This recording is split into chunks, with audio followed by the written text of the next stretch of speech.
Assalamualaikum warahmatullahi wabarakatuh. Kami, calon guru penggerak Angkatan 9 dari Kabupaten Majene, akan mengadakan demonstrasi kontekstual modul 2.3, yakni coaching dalam supervisi akademik. Coaching kali ini terdiri atas 3 peran. Yang pertama adalah observer, kemudian yang kedua adalah coach, dan yang ketiga adalah coachee. Saya Carmila SPD MPD dari SMP Negeri 3 Majene. Saya Sapri dari SMA Negeri 1 Sendana. Saya Kalman SPD dari SMP Negeri 5 Sendana. Selamat menyaksikan.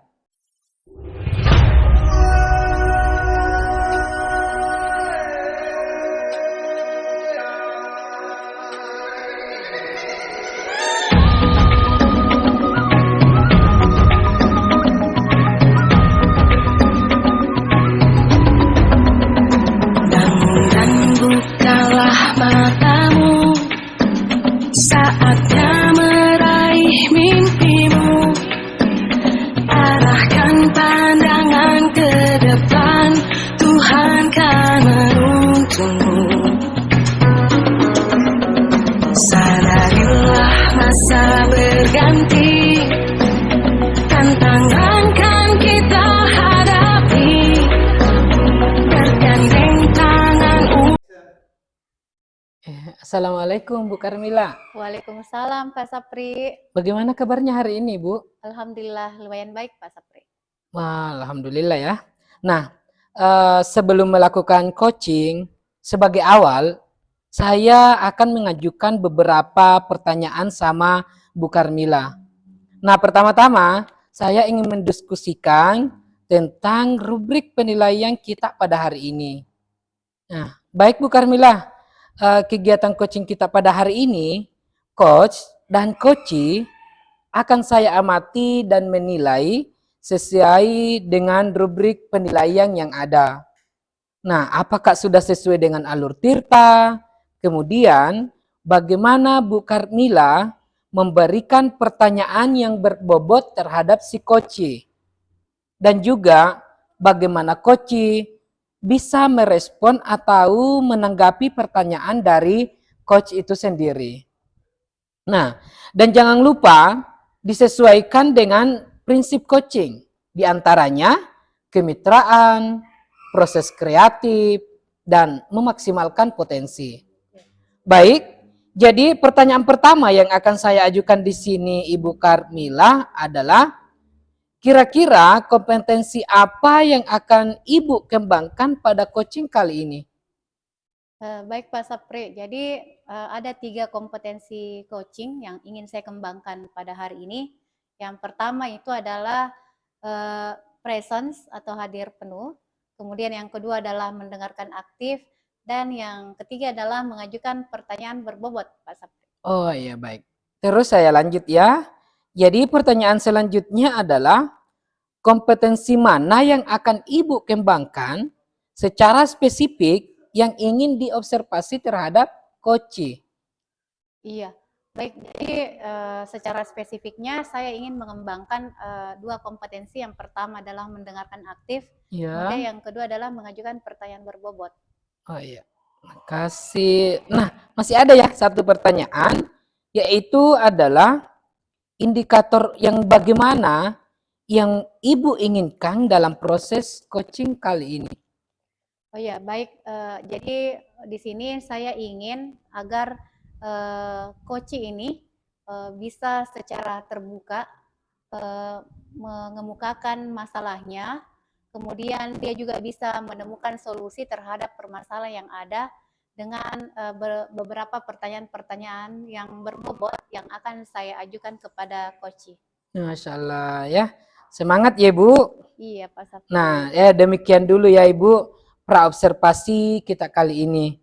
Silahkan Ibu melakukan coaching dengan rekan sejawatnya, semoga mampu mengembangkan apa yang sudah kita pahami di sini. Baik. Silakan Bu Carmila. Ya, makasih Pak Sapri. Ya.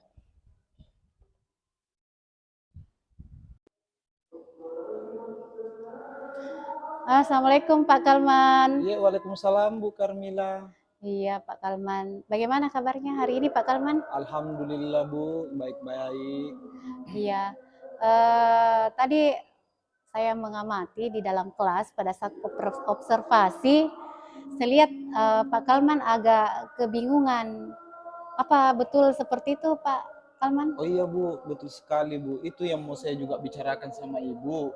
Tadi itu saya bingung karena banyaknya beberapa siswa yang saya lihat tidak terlalu minat dengan mata pelajaran saya IPS Bu. Oh, seperti itu. Terutamanya peserta didik yang laki-laki. Oh, terutama peserta didik yang laki-laki ya, Iya Pak Bu, Sapi. seperti Jadi itu Bu. Pak Kalman menganggap bahwa mengidentifikasi bahwa pada saat Pak Kalman memberikan materi, Iya Bu. Pak Kalman ada beberapa siswa, terutama siswa laki-laki, Iya. yang tidak fokus atau Iya Bu, tidak seperti tertarik itu. Iya. terhadap pembelajaran yang Pak Kalman lakukan. Iya Bu, seperti itu. Oke, Pak Kalman. Jadi saya agak kebingungan mau cara seperti apa yang saya harus ambil supaya mereka juga tertarik untuk Baik mata Pak pelajaran Kalman. saya. Apa yang Pak Kalman harapkan dari percakapan kita pada hari ini, Pak Kalman? Jadi harapannya Bu, setelah kita sebentar ini ngobrol, nantinya saya bisa mengembalikan gairah peserta didik tersebut, utamanya yang laki-laki ini, untuk menyukai juga pelajaran saya IPS, seperti pelajaran-pelajaran yang lain Bu, saya lihat mereka antusias masuk. Tapi kalau pada saat pelajaran yang saya bawakan, mereka agak malas begitu Bu. Bahkan kadang saya harus memanggil sampai ke kantin supaya mereka masuk untuk belajar. Oh, baik Pak Kalman. Jadi begini Pak Kalman, menurut Pak Kalman sendiri Pak Kalman kan menginginkan supaya pembelajaran di kelas Pak Kalman itu bisa juga diminati oleh semua siswa seperti layaknya mata pelajaran yang lain. Iya Bu. Nah, menurut Pak Kalman sendiri, untuk level pembelajaran Pak Kalman saat ini itu kira-kira kalau misalkan kita berbicara ideal dengan tidak ideal ya Pak Kalman ya, dari grade-nya dari level 1 sampai 10 itu, menurut Pak Kalman, proses pembelajaran yang Pak Kalman lakukan sekarang itu berada pada level berapa menurut Pak Kalman? Jadi apa yang saya lakukan di kelas itu Bu, kalau saya menilai sendiri diri saya, itu berada di level 5 sampai 6 begitu Bu. Oke, berarti dia berada pada level agak di tengah Sedang, lah. sedang begitu. Ya, agak ya sedang lah, bisa dianggap sedang ya Pak. Nah, sekarang Pak Kalman, apakah Pak Kalman sudah mencoba untuk mengetahui apa sebenarnya penyebab dari kurangnya minat belajar IPS dari siswa Pak Kalman itu? Oh iya Bu, saya sadar kalau selama ini cara saya mengajar itu seperti monoton Bu ya, hanya menampilkan media terus siswanya menyimak, kemudian itu terus berulang-ulang dari setiap minggunya. Mungkin mereka sudah bosan dengan pembelajaran saya, makanya mereka kurang minat dengan pembelajaran yang saya bawakan seperti itu. Oke, jadi Pak Kalman merasa bahwa pembelajaran yang dilakukan oleh Pak Kalman sendiri itu tidak menarik ya, sehingga memang siswanya tidak tertarik untuk belajar IPS karena mungkin media atau metode pembelajaran yang dilakukan Pak Kalman itu memang tidak sesuai dengan seleranya anak-anak sekarang. Oke, bagaimana cara Pak Kalman begitu untuk mengetahui bahwa apakah Pak Kalman sudah pernah melakukan pendekatan secara personal atau melakukan wawancara dengan anak-anak yang menurut Pak Kalman itu tidak tertarik? Pernah enggak? Iya Bu, jadi seperti ini Bu ya. Saya pernah bicara dengan Andi, salah satu siswa saya itu. Katanya mereka bosan belajar di dalam kelas, apalagi IPS Bu yang banyak materinya tentang alam sekitar. Jadi mereka mungkin lebih tertarik jika dibawa keluar kelas untuk belajar, seperti itu Bu. Oke, seperti itu. Oh, jadi dia menyukai kalau misalkan maunya jangan di dalam kelas terus ya, Iya, tapi dia juga ingin belajar bagaimana kalau misalnya kita belajar di luar kelas. iya Oh, seperti mereka itu. Bu. senangnya seperti itu ya, Pak Kalman. Baik Pak Kalman, nah sekarang menurut Pak Kalman nih berdasarkan hasil observasi atau hasil refleksi dari siswa Pak Kalman sendiri, kemudian Pak Kalman merenungi bahwa oh kekurangan saya dalam pembelajaran IPS seperti ini, saya kurang bisa memberikan metode yang cocok. Apa yang Pak Kalman lakukan sekarang untuk kira-kira membuat pembelajaran IPS itu bisa lebih diminati oleh siswa Pak Kalman? Iya, terima kasih banyak Bu. Jadi menurut hasil observasi saya terhadap peserta didik, saya akan mencoba strategi pembelajaran yang seperti mereka inginkan. Saya akan sekali-kali bawa mereka keluar di lingkungan sekolah, ya, belajar, misalnya di bawah pohon begitu, memberikan pelajaran. Dan insya Allah kalau nanti ada waktu, misalnya hari Minggu, saya akan coba bawa mereka keluar sekolah Bu untuk praktek belajar. Mudah-mudahan dengan itu bisa mengembalikan minat mereka terhadap pembelajaran IPS. Ya, saya setuju sekali dengan ide yang Pak Kalman tadi sampaikan, karena memang IPS itu juga kan berhubungan dengan alam ya. Iya, Jadi memang mereka butuh untuk bagaimana supaya bisa mereka lebih nyaman untuk belajar, bukan iya seperti itu. selalu dibatasi oleh dinding-dinding dalam ruang-ruang kelas seperti itu ya Pak Kalman. Nah, menurut Pak Kalman sendiri, apakah hanya dengan misalkan melakukan metode itu, adakah cara lain selain memberikan metode seperti itu? Apakah ada cara lain yang bisa Pak Kalman lakukan untuk membuat mereka lebih tertarik lagi? Iya, makasih Bu. Jadi selain daripada cara yang sudah saya sebutkan tadi, mungkin model pembelajaran saya di kelas juga perlu saya rubah, saya tingkatkan.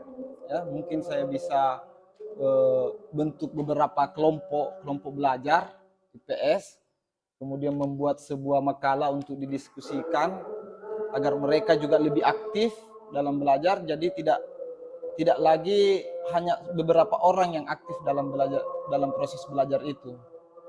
Berarti terkait dengan pengelolaan kelas juga Pengelolaan Pak. kelas seperti itu. Kalau menurut pengamatan Pak Kalman sendiri, tadi kan Pak Kalman katakan bahwa yang tidak tertarik itu rata-rata siswa laki-laki. Iya, Bu. Nah, bagaimana sebenarnya pengaturan tempat duduk yang Iya. ada dalam kelas itu? Mungkin Pak Kalman? itu juga bisa mempengaruhi Bu minat belajarnya, karena saya kalau masuk itu biasa perempuannya di depan Bu. Semua perempuan di depan, seperti kemudian itu. laki-lakinya berada di belakang duduk. Jadi mungkin itu juga salah satu pengaruh kenapa mereka tidak fokus dalam memperhatikan pelajaran saya, Bu. Kalau Pak Kalman sendiri, kalau di dalam kelas itu, misalkan Pak Kalman lagi mengajar, apakah Pak Kalman hanya fokus di depan atau biasa keliling-keliling? Memang seperti itu Bu ya, saya jarang sekali itu ke belakang untuk menyapa anak-anak yang berada di belakang. Jadi mungkin itu juga salah satu faktor yang membuat mereka jadi kurang minat. Nah, sekarang Pak Kalman sudah mengidentifikasi semua ya, mungkin kelemahan-kelemahan proses pembelajaran yang Pak Kalman lakukan. Nah, untuk ceritanya untuk memperbaiki itu semua, Pak Kalman tadi sudah menyampaikan bahwa saya akan menggunakan metode pembelajaran yang sesuai dengan karakternya siswa. Tentu juga dengan mungkin harus melihat dari asesmen diagnostik kognitifnya ya, seperti itu mungkin ya, bahwa ini yang cocok, ini yang belum cocok. Oke, menurut Pak Kalman sendiri apa indikator keberhasilan sehingga Pak Kalman sudah mengatakan, oh anak-anak sudah termotivasi, anak-anak sudah fokus, apa indikator keberhasilan itu Pak Kalman? Itu Bu, karena saya melihat di pelajaran lain, kalau mereka gurunya masuk, mereka sudah berbondong-bondong masuk di dalam kelas.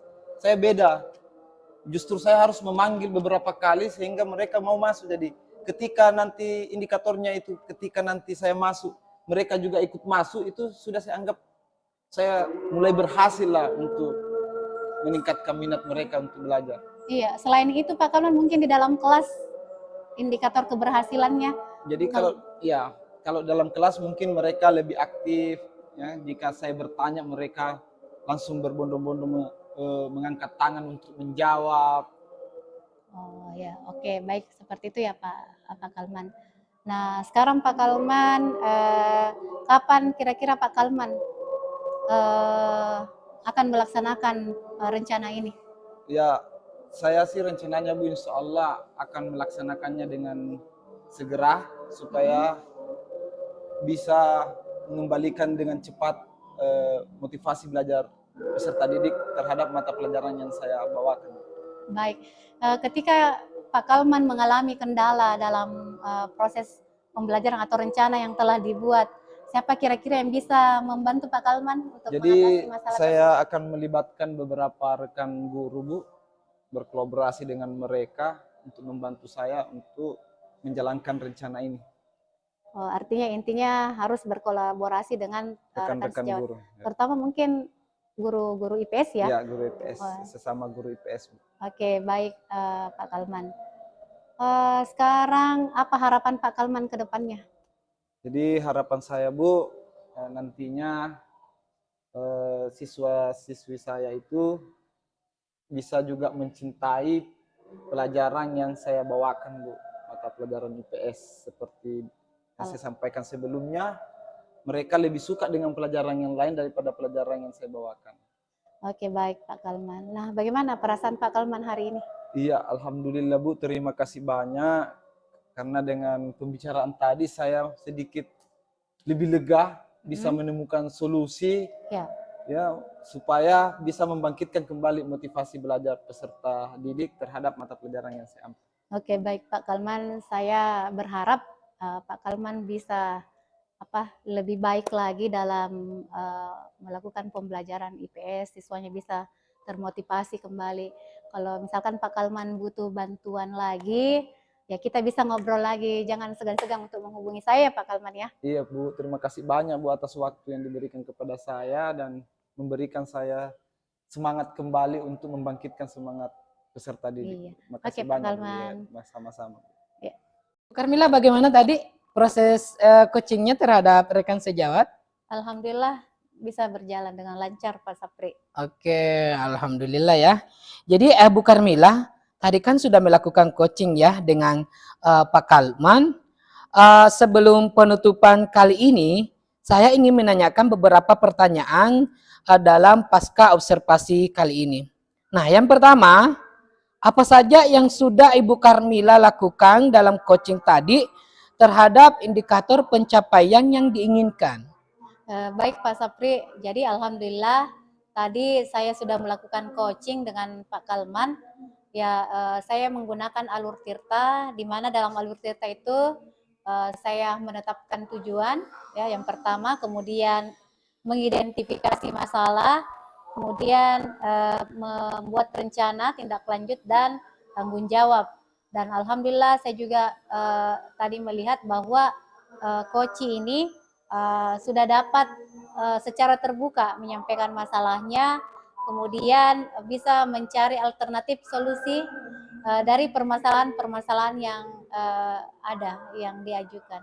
Oh iya, baik. Jadi oke Bu Karmila, menurut saya sebagai observer dalam proses coaching tadi, Bu Karmila dan Pak Kalman sudah berjalan dengan baik dan juga proses alurnya sudah sesuai dengan alur tirta dan juga sudah berusaha menjadi menggali dan memberi pertanyaan-pertanyaan yang berbobot kepada Pak Kalman sehingga menemukan solusi-solusi yang tepat untuk dalam menyelesaikan suatu permasalahan.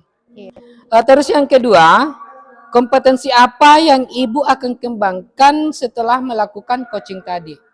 Iya Pak Sapri, jadi saya merasa kekurangan saya itu pada kompetensi mengajukan pertanyaan berbobot, dan ini yang saya akan kembangkan ke depannya Pak Sapri.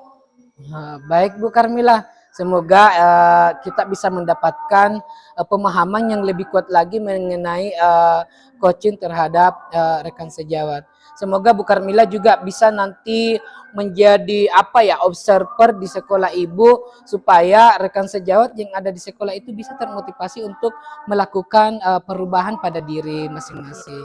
Ya, seperti itu Bu Karmila. Semangat Bu Karmila. Semangat. Terima kasih.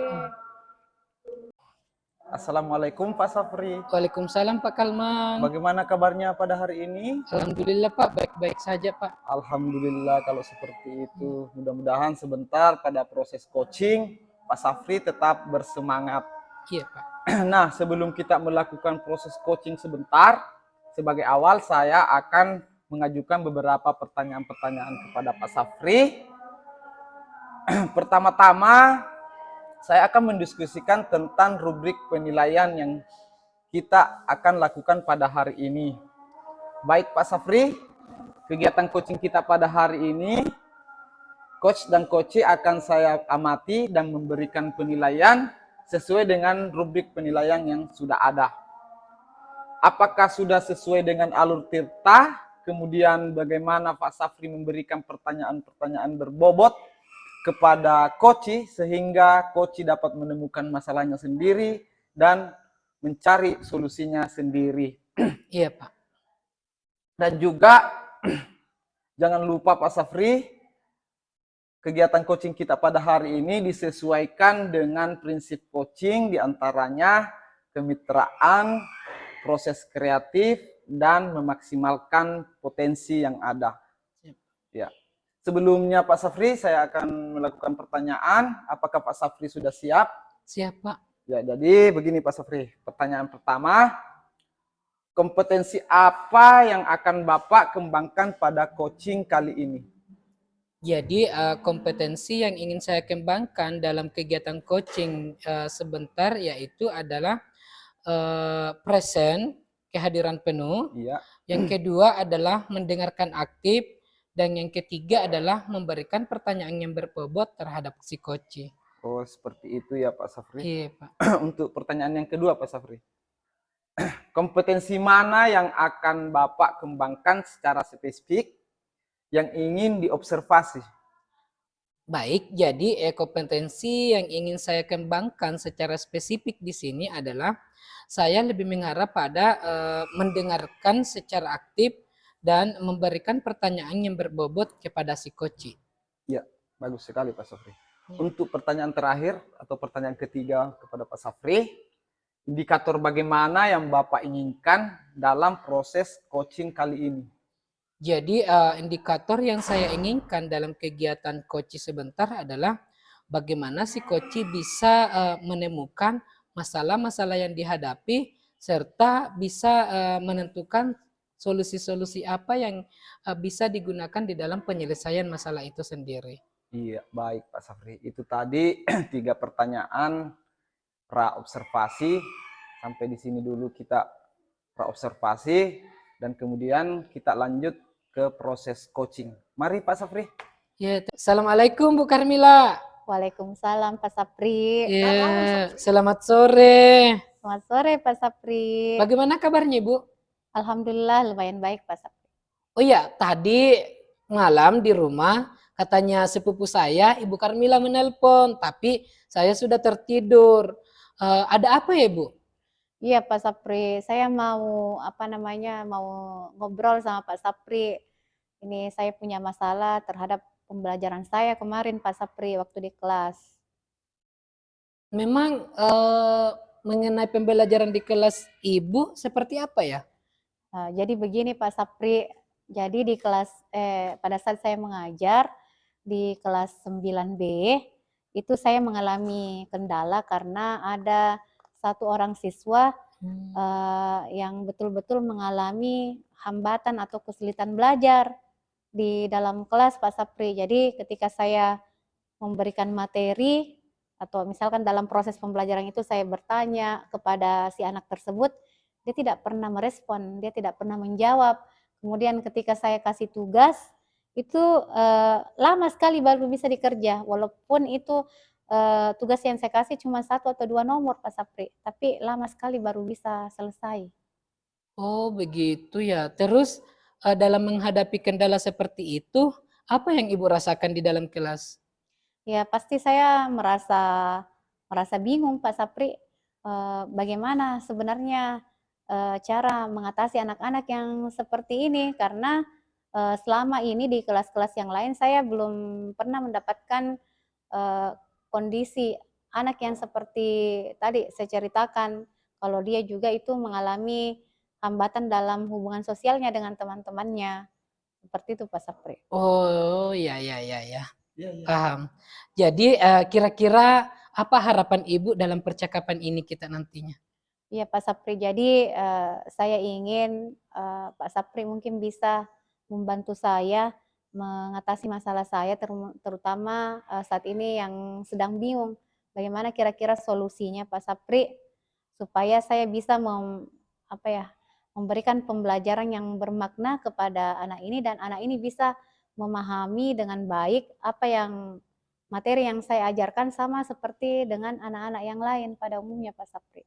Oh iya, terus, apa Ibu bisa menceritakan, kondisi anak tersebut di dalam proses pembelajaran? Iya, Pak Sapri. Jadi tadi saya sudah sampaikan bahwa pada saat saya memberikan materi, Ya. terkadang kan di awal saya kasih pertanyaan-pertanyaan pemantik, kemudian saya meminta untuk ada yang bisa menjawab pertanyaan. Ya, ada beberapa temannya yang mengajukan tangan.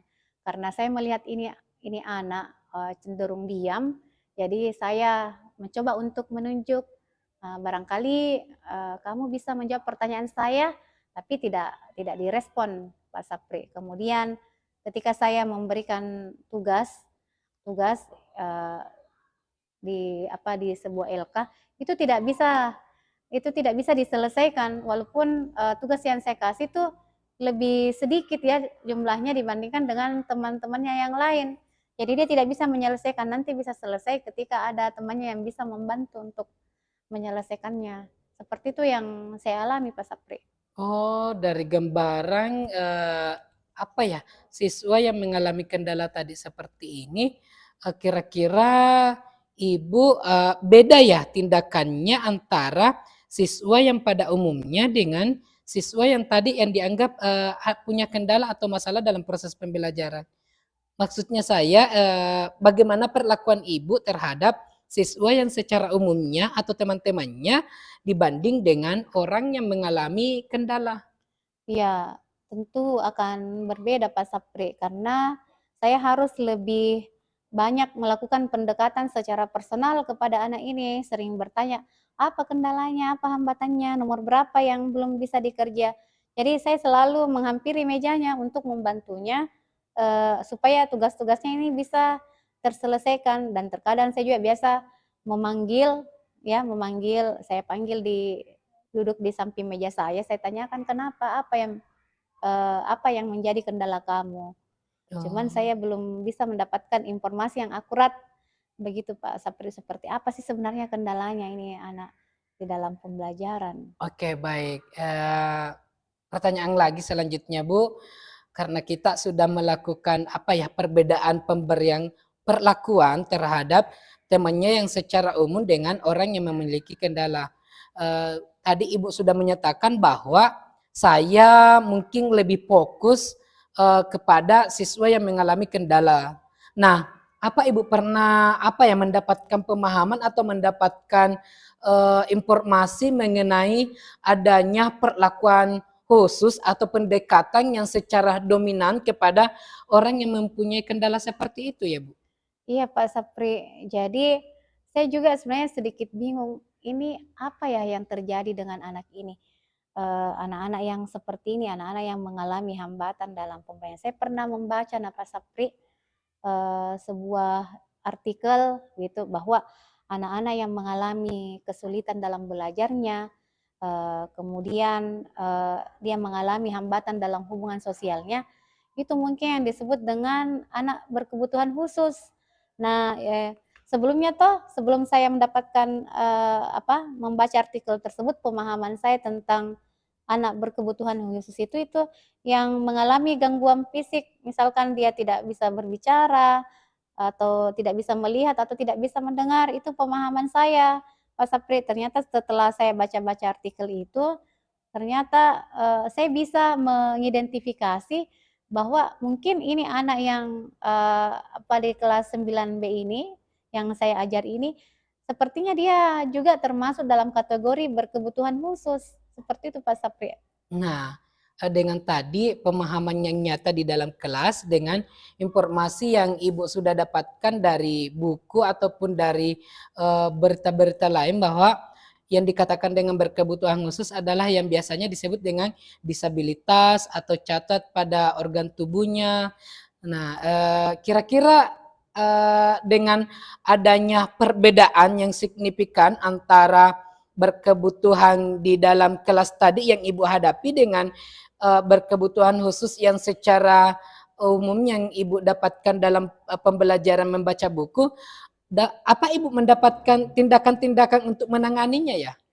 Ya Pak Sapri, jadi saya sebenarnya belum pernah ya mendapatkan pengetahuan atau informasi bagaimana cara menangani anak-anak yang berkebutuhan khusus seperti ini Pak Sapri. Jadi nantinya mungkin ke depannya saya harus cari referensinya lah. Saya harus mengadakan studi literatur, pendekatan-pendekatan apa yang bisa saya lakukan untuk menangani anak-anak yang berkebutuhan khusus seperti itu Pak Sapri. Nah, sebelumnya kan tadi Ibu ingin melakukan untuk mencari langkah-langkah seperti apa yang harus dilakukan untuk menangani berkebutuhan khusus yang ada di dalam kelas. Selanjutnya Ibu untuk saat ini seperti apa pendekatan Ibu atau seperti apa cara Ibu melakukan pembelajaran di dalam kelas dengan adanya salah satu kendala yang dihadapi yaitu satu siswa yang harus melakukan pendekatan khusus dalam pembelajaran. Seperti apa Ibu dalam melakukan pembelajaran dengan dua arah itu? Iya Pak Sapri, jadi apa namanya, kalau di kelas itu misalkan dalam ada tugas, saya bagi kelompok, saya kelompokkan dia dengan kelompok, maksudnya secara heterogen seperti itu. Jadi ada anak itu, kemudian ada juga beberapa siswa yang agak bisa, yang bisa membantu anak tersebut. Jadi bisa dikatakan, oh tutor sebaya lah di situ. Kemudian saya juga memberikan pendekatan secara personal kepada anak tersebut, membantunya untuk bagaimana caranya supaya dia bisa mengerjakan tugas. Seperti itu, bagaimana caranya supaya dia bisa memahami konten materi yang saya sajikan. Dan mungkin nanti Pak Sapri karena saya belum mendapatkan informasi yang akurat terkait dengan penyebabnya ya, kenapa dia mengalami gangguan atau kesulitan belajar. Mungkin nanti saya akan memanggil anak tersebut di luar kelas, ya saya akan mungkin mengadakan wawancara dengan anak tersebut. Kemudian juga saya akan menghubungi, melakukan kunjungan rumah kepada orang tuanya. Saya ingin menanyakan bagaimana sebenarnya anak ini kalau di rumah, apakah sama dengan yang ada di sekolah? Seperti itu Pak Sapri. Oh, jadi Ibu belum melakukannya pendekatan terhadap anak ataupun terhadap orang tuanya atau keluarganya, Ibu? Iya, saya belum melakukan seperti itu. Insya Allah ke depannya ya saya akan ini apalagi namanya? Saya akan melakukan pendekatan seperti itu Pak Sapri, berkunjung sama orang tua supaya saya dapat informasi yang lebih akurat dan lebih jelas seperti itu Pak Sapri. Oke, untuk mau melakukan rencana ini Bu Karmila, mau melakukan pendekatan personal secara siswa yang bersangkutan, terus mau lagi melakukan kunjungan rumah terhadap keluarganya, kira-kira Ibu Karmila membutuhkan rekan sejawat ya atau temanlah untuk bisa menemani Ibu mendapatkan informasi yang lebih lebih Akurat. efektif, lebih nyata mengenai tentang adanya kendala pada anak tersebut. Iya Pak Sapri. Jadi saya kayaknya butuh berkolaborasi dengan guru BK ya, karena kayaknya guru BK yang lebih paham tentang anak-anak berkebutuhan khusus. Dan saya juga, oh iya ada teman saya juga Pak Sapri yang pernah mengikuti pendidikan inklusif begitu. Jadi mungkin saya bisa bertanya juga sama mereka tentang bagaimana menangani anak yang seperti ini, dan untuk guru BK saya akan minta untuk didampingi lah supaya informasi yang saya dapatkan itu bisa lebih akurat karena guru BK yang lebih paham tentang itu. Nah, baik. Jadi orang-orang yang tadi Ibu sebutkan atau rekan sejawat yang ingin diajak untuk bekerja sama atau berkolaborasi, utamanya adalah guru BK, memang sudah cocok atau pas pada tempatnya karena memang domainnya di sini adalah guru BK yang sering melakukan bimbingan konseling terhadap anak-anak yang memiliki kendala, memiliki masalah, apakah ada masalah mengenai ekonominya, mengenai latar belakang keluarganya. Jadi domainnya di sini adalah sudah pas dengan Ibu yang sebutkan bahwa minta tolong atau bekerja sama dengan guru BK yang ada di sekolah. Jadi kira-kira kapan Ibu Karmila mau menjalankan rencana ini? Ya, insya Allah sesegera mungkin Pak Sapri, karena saya juga ingin bagaimana supaya anak ini juga bisa terpenuhi kebutuhan belajarnya sama dengan anak-anak yang lainnya. Karena seperti filosofinya pendidikan Ki Hajar Dewantara ya Pak Sapri, Ya, kita harus betul. bisa menuntun segala kodrat yang ada pada anak. Jadi kita harus menyediakan pendidikan yang sesuai dengan kebutuhan anak tersebut, baik secara lahir maupun secara batin. Oh ya, sangat terinspirasi sekali ya Bu Karmila dengan adanya perencanaan Ibu ingin melakukan pendekatan terhadap keluarganya, pendekatan terhadap anak. Semangat ya Bu Karmila dalam menjalankan Iya, tugas ini. insya Semoga Allah. berhasil dan Ibu bisa mendapatkan perubahan pendekatan tersebut sehingga ketika Ibu di dalam mengajar tidak lagi melakukan pembelajaran dua arah. Kenapa saya melakukan tadi dikatakan dua arah? Karena pasti Ibu melakukan pembelajaran terhadap siswa yang secara umumnya atau temannya ya, terus dengan adanya siswa yang berkebutuhan khusus. Sehingga ketika Ibu menjalankan rencana tadi yang Ibu sudah sebutkan, insya Allah Ibu akan melakukan pembelajaran yang satu arah ketika solusinya sudah bisa didapatkan dan sudah bisa diselesaikan. Semangat ya Iya. Ibu. Iya, terima kasih banyak Pak Sapri. Iya. Akhirnya saya bisa mendapatkan pencerahan terhadap masalah yang saya alami ini Pak Sapri. Terima kasih banyak atas bantuannya. Semoga Pak Sapri tidak bosan ya untuk saya minta bantuan Pak Sapri ya. Oh ya, kira-kira Ibu apa yang Ibu rasakan dalam percakapan ini? Iya, saya tentunya sangat senang, sudah lega dengan percakapan yang sudah kita lakukan selama beberapa menit ini. Saya sudah mendapatkan solusi, Ya. pencerahan terkait dengan masalah saya. Jadi sekali lagi saya mengucapkan terima kasih banyak. Ya. Insya Allah ke depannya saya akan mencoba, saya selalu mengakomodir semua kebutuhan anak, baik itu anak yang normal maupun anak yang mengalami kendala seperti anak yang berkebutuhan khusus Pak Sapri. Iya, sama-sama Bu. Tetap Iya. semangat ya. Kembangkan anak Indonesia yang lebih maju. Assalamualaikum Pak Safri. Waalaikumsalam Pak Kalman. Alhamdulillah Pak Safri telah melakukan proses coaching tadi Iya Pak. berjalan dengan lancar dan sangat baik dengan Ibu Karmila. Alhamdulillah Pak berjalan dengan baik. Sebelum kita menutup kegiatan kita kali ini Pak Safri, saya kembali akan mengajukan pertanyaan-pertanyaan kepada Pak Safri pasca observasi tadi. Iya Pak. Jadi pertanyaan yang pertama, apa saja yang sudah Pak Safri lakukan dalam coaching tadi terhadap indikator pencapaian yang diinginkan? Baik Pak, dalam coaching yang saya lakukan dengan menggunakan alur tirta, yaitu menentukan tujuan, yang kedua adalah identifikasi, yang ketiga itu adalah rencana aksi, dan yang keempat itu adalah tanggung jawab. Nah, sehingga alur tersebut itu bisa menggali si coach untuk menemukan masalah serta bisa menentukan solusi-solusi yang akan digunakan di dalam penyelesaian masalah tersebut. Bagus sekali Pak Safri.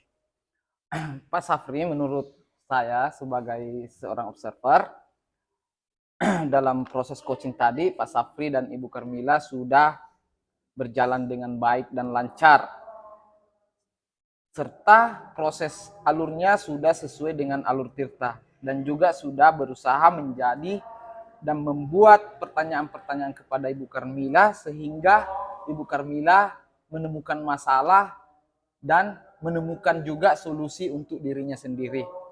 Kemudian pertanyaan kedua Pak Safri, kompetensi apa yang Bapak akan kembangkan setelah melakukan coaching tadi?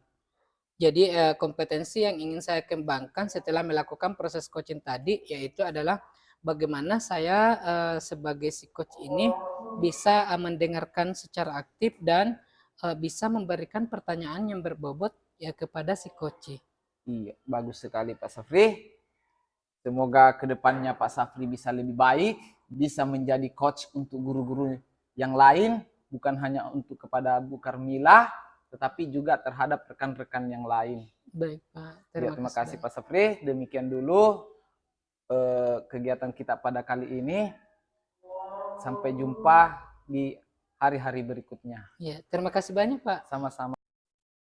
Assalamualaikum Bu Karmila. Waalaikumsalam.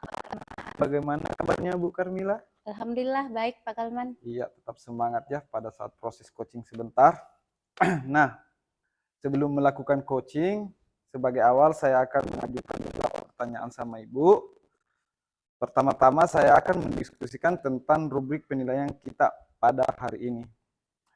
Baik Bu, kegiatan coaching kita pada hari ini, yaitu coach dan coachee, saya akan amati dan memberikan penilaian sesuai dengan rubrik penilaian yang sudah ada.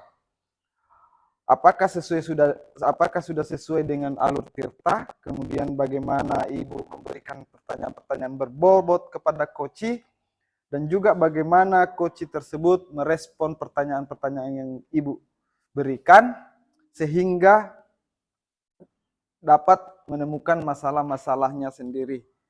Jangan lupa disesuaikan dengan prinsip coaching, diantaranya itu kemitraan, proses kreatif, dan memaksimalkan potensi. Baik Bu, apakah Ibu sudah siap dengan pertanyaan yang saya akan ajukan? Ya, siap Pak. Ya, pertanyaan pertama yang saya di sini yaitu kompetensi apa yang akan Ibu kembangkan pada coaching pada hari ini?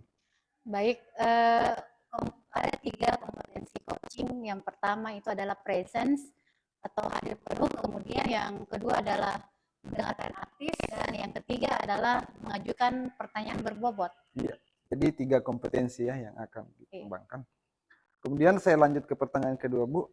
Di antara ketiga kompetensi yang Ibu sebutkan tadi, ada yang lebih spesifik yang ingin dikembangkan.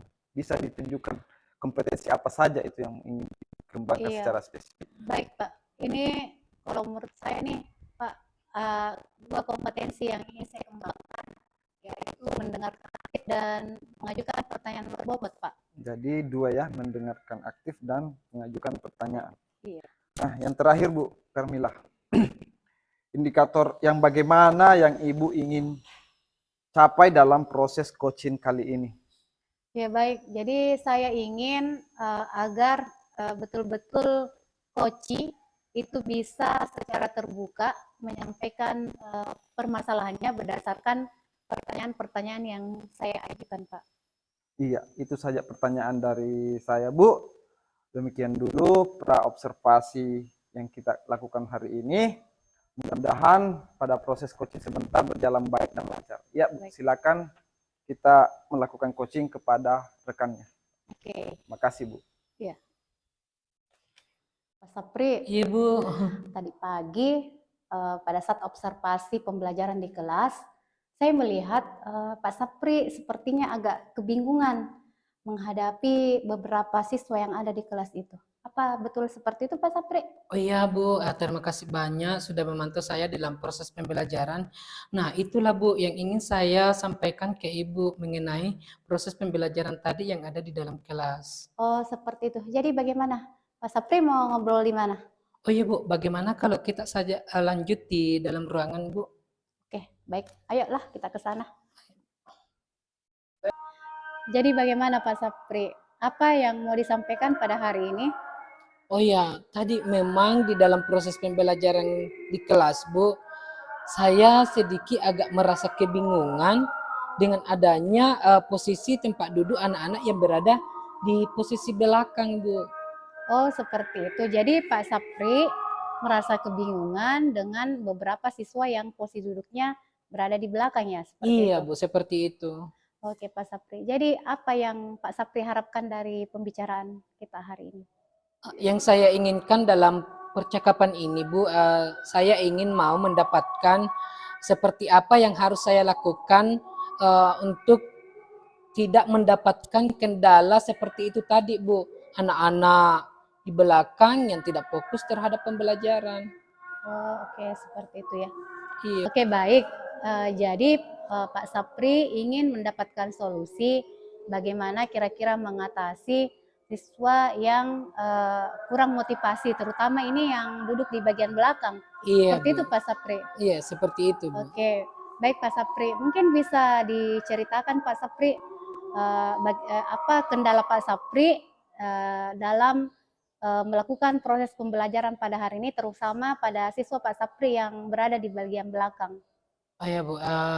Jadi kendala yang saya dapatkan tadi dalam proses pembelajaran, Bu, memang di sini anak-anak saya rasa adanya minat belajar yang kurang, Bu.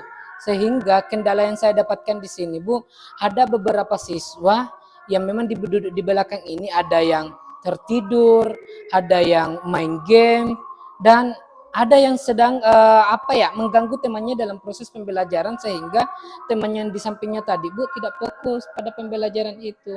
Oke, baik. Mungkin bisa Pak Sapri diceritakan mungkin apa kira-kira penyebab sehingga siswa tersebut itu minat belajarnya kurang. Seperti itu. Nah, tadi saya agak memang merasa di dalam kelas kayaknya penyebab dari anak-anak melakukan atau menimbulkan kendala seperti itu tadi, Bu, kayaknya ada pada model pembelajaran yang saya lakukan.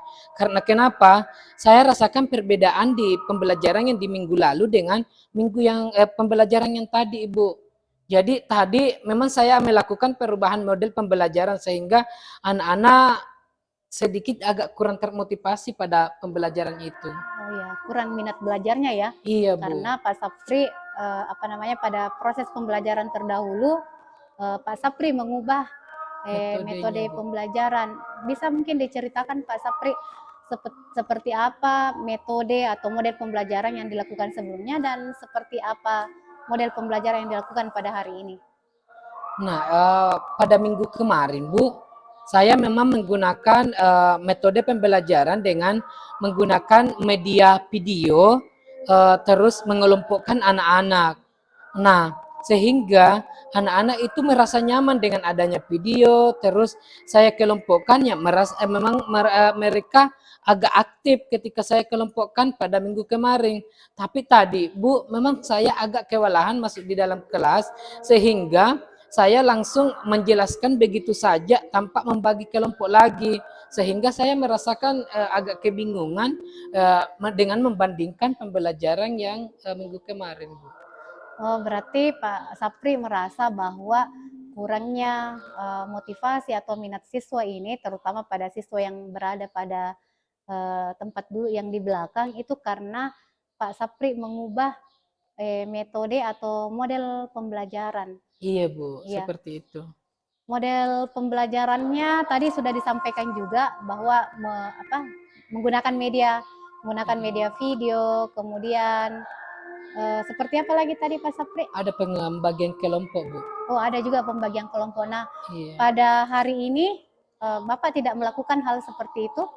Tidak, Bu. Saya langsung menjelaskan begitu saja karena saya memang kewalahan tadi sama waktunya, Bu. Saya agak terlambat masuk sehingga saya langsung menjelaskan, memberikan tujuan, menjelaskan materi intinya, terus berbicara terus di atas, Bu, sehingga anak-anak harus fokus sama saya. Terus perbedaan yang di sisi lainnya lagi, Bu, minggu lalu kan saya membagi kelompok, tapi tadi saya tidak membaginya, Bu. Oh, seperti itu. Iya. Jadi Pak Sapri, apakah Pak Sapri sudah melakukan pendekatan atau semacam wawancara untuk mengetahui mengapa atau alasan kenapa siswa-siswa tersebut sudah tidak termotivasi atau kurang minat belajarnya, Bu? Apakah memang karena metode menurut Pak Sapri metodenya atau medianya yang tidak sesuai atau mungkin ada hal yang lain lagi Pak Sapri? Oh ya Bu, tadi pada saat selesai pembelajaran, saya mencoba memanggil salah satu teman di kelas itu, terutama ketua kelasnya. Nah memang pendapat ketua kelas bahwa memang agak lain-lain yang didapatkan pada hari ini Bu. Nah ketika saya sudah mendapatkan informasi dari ketua kelas, saya lanjutkan dengan memanggil anak-anak yang bersangkutan tadi Bu, yang melakukan beberapa tindakan yang di belakang di posisi bagian belakang.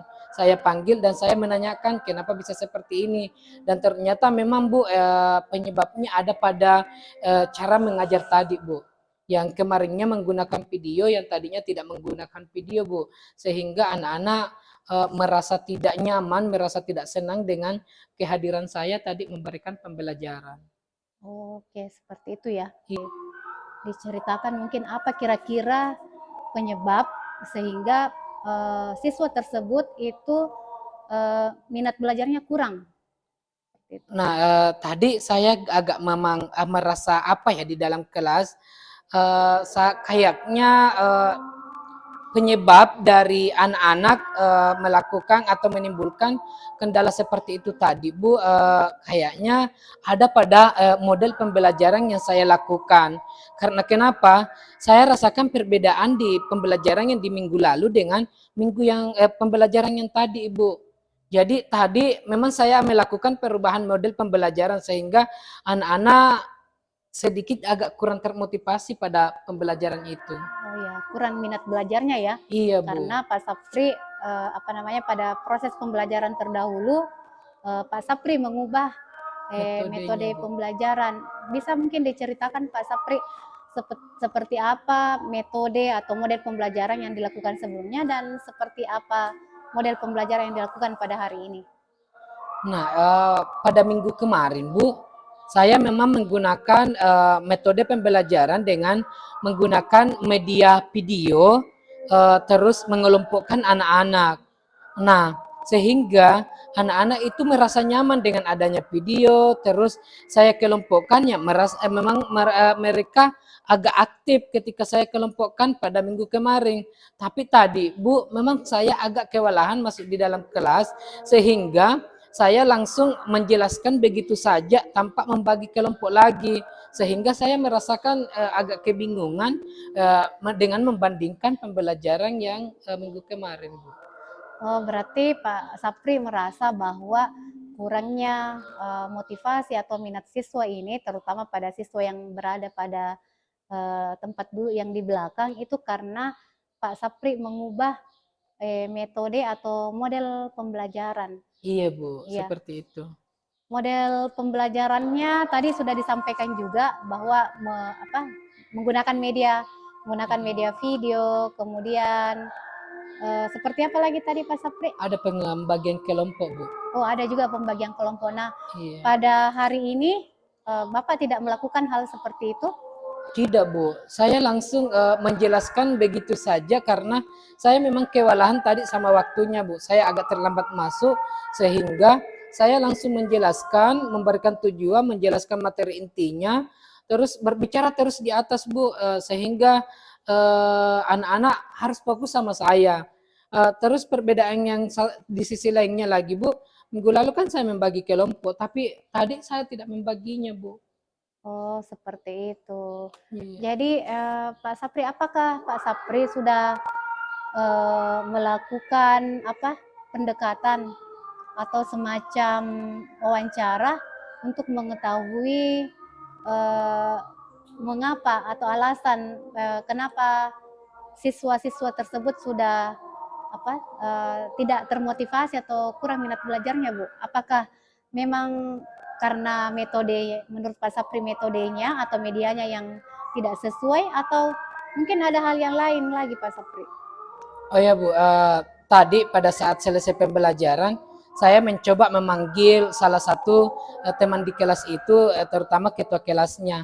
Nah memang pendapat ketua kelas bahwa memang agak lain-lain yang didapatkan pada hari ini Bu. Nah ketika saya sudah mendapatkan informasi dari ketua kelas, saya lanjutkan dengan memanggil anak-anak yang bersangkutan tadi, Bu, yang melakukan beberapa tindakan yang di belakang di posisi bagian belakang. Saya panggil dan saya menanyakan kenapa bisa seperti ini, dan ternyata memang, Bu, penyebabnya ada pada cara mengajar tadi, Bu. Yang kemarinnya menggunakan video, yang tadinya tidak menggunakan video, Bu, sehingga anak-anak merasa tidak nyaman, merasa tidak senang dengan kehadiran saya tadi memberikan pembelajaran. Oke, seperti itu ya. Oke, baik Pak Sapri. Tadi Pak Sapri mengatakan bahwa sudah melakukan pendekatan dengan siswa, kemudian melakukan wawancara, dan memang ternyata siswa menyampaikan bahwa ternyata mereka itu tidak tertarik, kurang minat belajarnya karena metode dan media pembelajaran yang digunakan oleh Pak Sapri tidak sesuai dengan kemauan mereka. Iya. Seperti itu. Jadi sekarang Pak Sapri, bagaimana langkah yang diambil oleh Pak Sapri? Seperti apa strateginya untuk mengatasi masalah ini, Pak Sapri? Oh ya, Bu. Jadi langkah yang ingin saya lakukan atau rencana yang saya ingin gunakan dalam mengatasi kendala-kendala tadi yang saya dapatkan, yaitu adalah dengan membuat media yang lebih menarik lagi, sama seperti dengan menggunakan media video yang saya tayangkan itu, yang di dalamnya terdapat materi yang ingin saya jelaskan. Setelah itu saya akan membagikan beberapa kelompok supaya mereka fokus untuk menyelesaikan masalah-masalah yang ditayangkan di dalam video tersebut, Ibu. Seperti itu. Oke, berarti Pak Sapri menganggap bahwa kalau misalkan menggunakan media video pembelajaran, kemudian membagi siswa dalam kelompok-kelompok, Pak Sapri menganggap bahwa itu bisa menarik motivasi atau minat belajar peserta didik. Seperti itu Pak Sapri. Iya, mungkin seperti itu, karena saya rasa kenapa mereka melakukan hal yang tidak layak di belakang seperti tidur-tiduran, terus main game, main selfie-selfie dan mengganggu temannya, itu karena memang pembelajaran saat itu tidak sangat menarik, Bu, sehingga dia tidak fokus dalam pembelajaran. Ya, baik.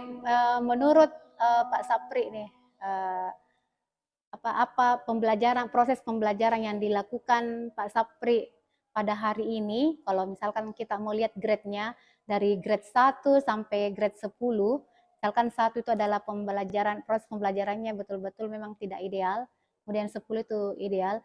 Pak Sapri berada pada level berapa, Pak Sapri? Nah, dengan melihat proses pembelajaran tadi di kelas, saya masih merasa berada di level yang kelima, Bu. Oh, level yang kelima ya, Pak Iya, Bu. Sapri ya. Oke, berarti bisa dianggap bahwa berada di tengah-tengah ya. Iya. Berada di tengah-tengah seperti itu. Iya, Bu, dengan melihat proses pembelajaran yang telah saya lakukan, dengan kendala yang saya dapatkan di dalam kelas, mereka kayaknya masih berada di level yang kelima, Bu, seperti itu. Nah, sekarang Pak Sapri, karena Pak Sapri sekarang berada pada grade 5 atau level 5, bagaimana Pak Sapri, usaha Pak Sapri untuk meningkatkan proses pembelajaran di kelasnya menjadi level yang ideal, misalkan level 10 atau level 8, bagaimana itu Pak Sapri? Iya, Bu, jadi rencana saya untuk bisa merubah grade itu mulai dari level 5 hingga sampai ke level 8 ataupun 10, insya Allah saya akan melakukan proses pembelajaran yang lebih baik, yaitu dengan membuat kelompok kecil, terus memberikan LKPD-nya, terus menayangkan video pembelajaran di depan kelas supaya mereka anak-anak termotivasi untuk belajar karena adanya tayangan video sambil dia menganalisis pertanyaan-pertanyaan yang ada di penugasan LKPD itu di dalam kelompoknya, sehingga di dalam kelompok kecil itu akan bekerja dengan aktif, bekerja dengan baik hingga mendapatkan hasil yang lebih baik pula. Oke, tadi Pak Sapri juga menceritakan tentang penugasan yang diberikan melalui LKPD. Kalau menurut Pak Sapri sendiri, untuk memberikan penilaian atau tugas kepada siswa, ada tidak strategi atau media yang bisa digunakan untuk membuat penilaiannya itu supaya betul-betul menarik, supaya betul-betul siswa itu bisa aktif semua dalam proses penilaian atau soal-soal yang diberikan Pak Sapri.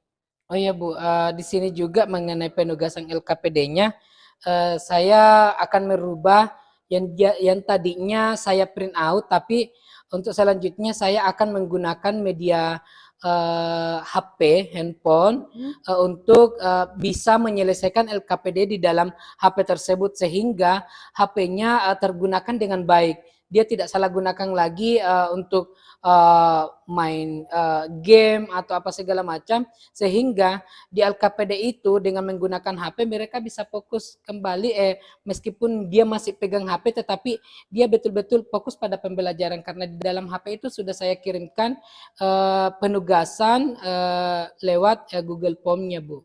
Mereka membuka link, langsung mengerjakan, terus dia akan untuk menjawab LKPD di dalam HP-nya sendiri. Oke, seperti itu ya, menarik sekali ya. Penilaian kalau misalkan Pak Sapri betul-betul merencanakan prosesnya, kemudian penilaiannya yang seperti itu, saya yakin juga saya bisa membayangkan pembelajaran pembelajaran yang dilakukan Pak Sapri ke depannya itu mungkin akan bisa lebih menarik dibandingkan yang sebelum-sebelumnya. Seperti itu ya Pak Sapri. Iya, seperti itu Bu. Nah, sekarang Pak Sapri, apa kira-kira indikator keberhasilan yang Pak Sapri bisa jadikan sebagai sebuah pedoman gitu, bahwa Pak Sapri sudah berhasil melakukan pembelajaran yang menarik perhatian siswa, menarik minat belajar siswa. Oh iya Bu, indikator pencapaian dari penggunaan media pembelajaran yang akan saya gunakan di sini, anak-anak akan lebih termotivasi lagi untuk melakukan proses pembelajaran. Anak-anak juga lebih mengetahui pemanfaatan media teknologi itu dengan mengerjakan penugasan di dalam handphone mereka, sehingga mereka terbuka wawasannya mengenai pemanfaatan media teknologi yang sudah ada sekarang. Oke, jadi bagaimana rencana Pak Sapri selanjutnya? Kapan Eh, kira-kira mau dilaksanakan rencana yang sudah tadi Pak Sapri sampaikan? Jadi rencana tadi yang saya sudah tetapkan di sini bahwa melakukan proses pembelajaran yang lebih baik dengan memberikan video, pemanfaatan teknologi, secepat mungkin Bu. Saya ingin melakukannya karena betul-betul akhir-akhir ini yang terutama tadi pada pembelajaran yang tadi saya lakukan, betul-betul saya merasa bingung Bu.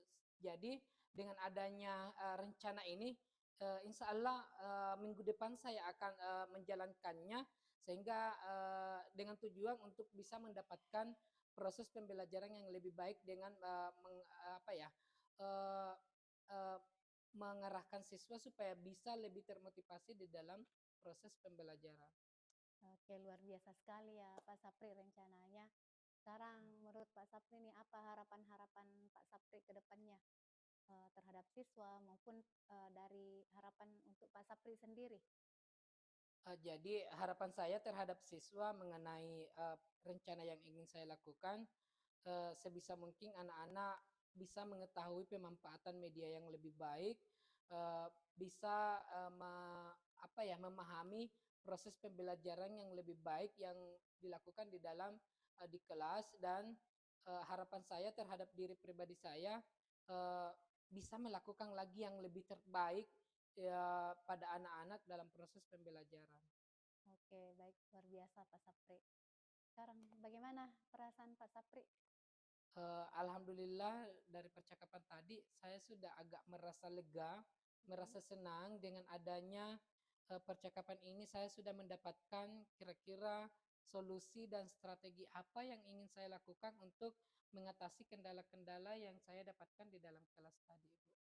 Oke, Pak Sapri, saya juga sangat senang hari ini karena bisa membantu permasalahan yang dihadapi Pak Sapri. Ya, mungkin ke depannya kita bisa bicara lagi, ngobrol-ngobrol lagi Pak Sapri. Kalau misalkan Pak Sapri memang lagi ada masalah, saya siap untuk bersama-sama Pak Sapri menyelesaikan masalah yang ada. Oh iya Bu, terima kasih Bu atas kehadirannya di sini yang telah memberikan arahan kepada saya supaya bisa mendapatkan langkah atau rencana yang lebih baik untuk dilakukan di dalam proses pembelajaran. Terima kasih Bu. Terima kasih Pak Sapri. Assalamualaikum Bu Karmila. Waalaikumsalam Pak Kalman. Jadi ini adalah pertemuan kita yang kedua setelah praobservasi, kemudian coaching. Ini adalah kegiatan pasca observasi. Jadi Ibu Karmila sudah melakukan coaching dengan baik bersama dengan rekannya Pak Safri. Jadi sebelum menutup kegiatan ini, saya ingin menanyakan beberapa pertanyaan-pertanyaan dalam pasca observasi kali ini. Jadi yang menjadi pertanyaan saya yang pertama adalah, apa saja yang sudah Ibu lakukan dalam coaching tadi terhadap indikator pencapaian yang diinginkan? Ya, baik Pak Kalman. Tadi saya sudah melakukan coaching dengan Pak Sapri. Nah, saya melihat bahwa saya sudah melakukan coaching dengan menggunakan alur tirta. Di mana alur tirta itu sendiri saya sudah menetapkan tujuan, kemudian mengidentifikasi masalah, kemudian membuat rencana tidak lanjut dan tanggung jawab. Dan saya juga melihat bahwa pada saat saya melakukan coaching kepada Pak Sapri sudah terbuka untuk menyampaikan permasalahannya dan mampu membuat solusi terhadap masalah yang dihadapinya. Ya, oke Bu. Menurut saya sebagai observer, pengamatan saya tadi sebagai observer, dalam proses coaching tadi, Ibu sudah melakukan berbagai metode coaching dengan menggunakan alur tirta dan sudah berhasil meyakinkan coach, membuat coach menemukan masalahnya dan menemukan solusi untuk permasalahannya. Dan juga sudah berusaha menggali dan memberi pertanyaan-pertanyaan kepada Bapak Safri sehingga menemukan solusi atas pertanyaannya tersebut. Okay. Baik, untuk pertanyaan yang kedua, kompetensi apa yang Ibu akan kembangkan setelah melakukan coaching tadi? Baik Pak Kalman. Nah, kalau menurut saya sendiri, kan ini ada 3 kompetensi coaching ya. Iya. Jadi insya Allah ke depannya saya akan berusaha memperbaiki untuk kompetensi mengajukan pertanyaan berbobot, karena saya merasa bahwa itu masih kurang. Oh iya. Jadi menurut Ibu sendiri dari ketiga kompetensi yang ingin dikembangkan, kompetensi yang memberikan pertanyaan berbobot yang menurut Ibu masih kurang ya. Oke.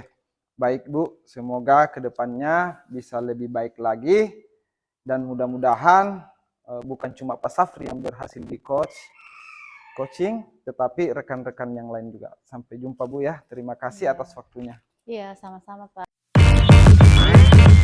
Damn.